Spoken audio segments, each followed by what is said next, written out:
এখানে সবাই জানেন, এখান থেকে অনেকেই আছেন যে মানে আমার ইন্টারভিউ নেওয়ার জন্য আগ্রহ প্রকাশ করেছিলেন। আর আরেকটা প্রশ্ন আমার আছে একটু, সেটা হচ্ছে প্রিন্ট মিডিয়া বলি, ইউটিউব বলি বা টেলিভিশন চ্যানেল বলি, আমি কি উইলিংলি কাউকে ফোন দিয়ে অভিযোগ করেছি নিজের থেকে, একা ফোন দিয়ে, যে আমি ফোন দিয়েছি আপনাদের কাউকে? আগে এরকম কেউ আছেন যে আমাকে একটুখানি, তাহলে সে বলবেন যে আপু আপনি তো আমাকে ফোন দিয়েছিলেন, এরকম একজন একটু বলবেন যে আমি উইলিংলি ফোন দিয়ে অনন্য মামুনের নামে কমপ্লেন করেছি, অভিযোগ করেছি।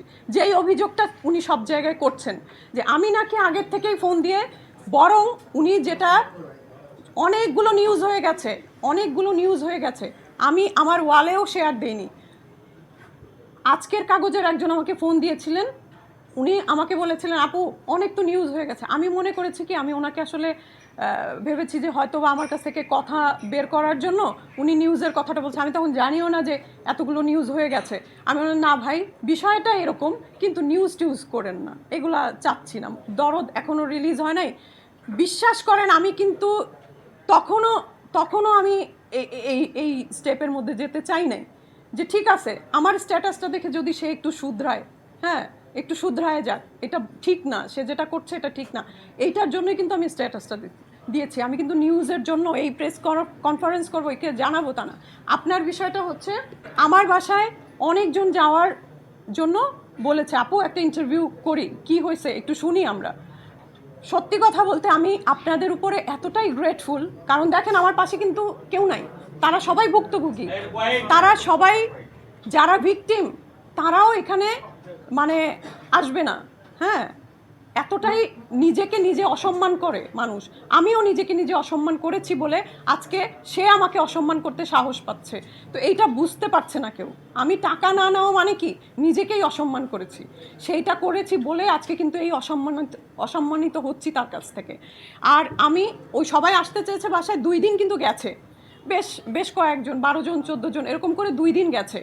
তো সবাই মিলে একদিন বললো কি আপু এত মানুষ বাসায় আসে, আরও অনেকে আসতেছে, আপনার বাসাটার তো একটু ভেতরে, নবোদয়ের দিকে বাসা, তো আপনি একটা করতে পারেন না? এটা যে কে নির্দিষ্ট করে বলছে বা ওরকম না, কিন্তু ওরা সবাই যারা যারা গেছে ওরা একত্রেই জিনিসটা বলেছে। আমার কিন্তু বিষয়টা পছন্দ হয়েছে। তো এটা হচ্ছে গেল। এবং আমি কি লিখেছি, কি জন্য লিখেছি, আরেকটা লিখেছি, আরেকজন বলছে, আমি বলছি যে আমার টাকাটা সবার শেষে দিক, কিন্তু যারা জুনিয়র আর্টিস্টরা টাকা পাবে ওদের টাকাগুলো দিয়ে দিক, এটা হচ্ছে আমার দাবি। ওরা জিজ্ঞেস করেছিল যে আপনার দাবিটা কি, জুনিয়র আর্টিস্টরা টাকা পাক, এইটা কিন্তু আমার দাবি ছিল।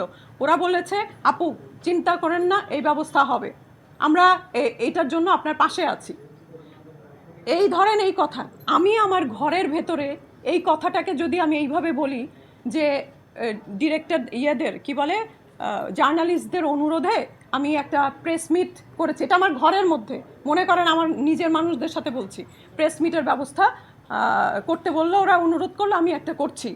আর ওরা বলছে টাকা পয়সার ব্যাপারে ওরা উঠায় দিবে, এটা আমি আমার ঘরে বলতেছি। কিন্তু হ্যাঁ হ্যাঁ এক্স্যাক্টলি, এইটাকে আমি বলতে পারি না সহজভাবে বোঝানোর জন্য, ওদেরকে ইন্সপায়ার করার জন্য যে তোমরা একটু আমার সাথে থাকো, আমি একটু শক্তিশালী হই, এতটুকু বলার জন্য কি আমি এটা বলতে পারি না?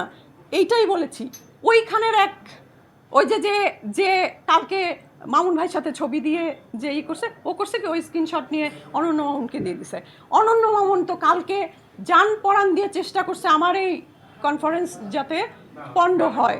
সে ওইটা সব জার্নালিস্টকে দিয়ে, অনেক জার্নালিস্ট আমাকে ফোন দিয়ে বকা দিচ্ছে কালকে আমাকে অনেকে ফোন দিয়ে বকা দিছে। আমি ওদের বকাটা নিয়ে বলছি ভাই আমি আসলে এমনি বলছি, যদি কষ্ট পেয়ে থাকেন আমি সরি, আমি আসলে এইভাবে বলি নাই জিনিসটা। আমার ঘরের মানুষের সাথে যে আমি এরকম সাধু ভাষায় কথা কইতে হবে এটা তো বুঝি নাই, আমি তো নর্মাল করে কথা বলছি। বিষয়টা হচ্ছে যে উনি আমার কলিগ, হ্যাঁ হতে পারেন উনি মেগা স্টার, ওনাকে আমরা শ্রদ্ধা করি, উনি কাজের জায়গায় তুলনাহীন। আমি 2টা কাজ করে মানে অনেক ধারণা আমার পাল্টে গেছে ওনার সম্পর্কে। অত্যন্ত কুল একটা মানুষ, হ্যাঁ দুনিয়া দেখেন না স্ক্যান্ডেলে ছেয়ে যায়, ওনার কোনো হেলদোল নাই, উনি ঠান্ডা মাথায় ওনার কাজ করেই যায়, উনি এরকম একটা মানুষ। আমার কাছে মনে হয়েছে যে উনি তো দায়িত্ব নিয়ে আমাকে কাজ দেননি, উনি দায়িত্ব নিয়ে অনন্য মামুনকেও মুভি বানাতে বলেননি। সো আমি কেন ওনাকে বদার করব? এটা উনি যদি এই নিউজগুলো দেখে থাকে, ওনার বিবেক যদি বলে যে না এই জিনিসটা আমার এক কথায় সলভ করে আমি দিতে পারি, সেটা যদি উনি মনে করে একান্ত তার ব্যাপার, সে সেটা করলে করতে পারে, কিন্তু আমি তাকে মানে এটা তো রিকোয়েস্ট করতে পারি না। ওইটা আমি এই 2 দিন আমাদের যারা ইন্টারভিউ নিতে আমার বাসায় গেছে তাদেরকেও বলেছি, আসলে এটা মেগা স্টারের মুভি, এটা কিছুতেই কোনো হচ্ছে এফেক্ট পড়বে না, বরং আরও সবাই ওখানে লিখছে, ভাবছে যে এটা মনে হয় আমাদের প্রচারণার একটা ধরন। হ্যাঁ, অনেকে ভাবছে যে এটা প্রচারণার ধরন, আসলে এটা তো প্রচারণার ধরন না, এটা একটা অন্যায়ের প্রতিবাদ।